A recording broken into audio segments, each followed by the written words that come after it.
1941 November 6న విడుదలైన సాంఘిక చిత్రం అపవాదు. దర్శకుడు గూడవల్లి రామబ్రహ్మంగారు. ఆయనకు ఇది 4వ చిత్రం. కస్తూరి ఫిలిమ్స్ అనే బ్యానర్లో కోయంబత్తూర్లోని సెంట్రల్ స్టూడియో వాళ్లకోసం రామబ్రహ్మంగారు రూపొందించిన చిత్రం.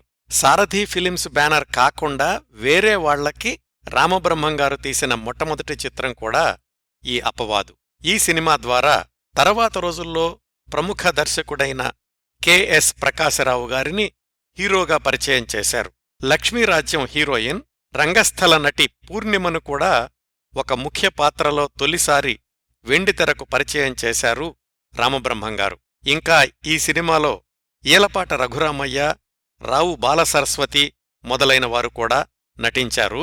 భార్యాభర్తల మధ్య అనుమానాలు, అపార్థాలు, ఫార్ములాకు శ్రీకారం చుట్టిన చిత్రం ఇది. తాపీ ధర్మారావు గారు కథా మాటలు రాశారు.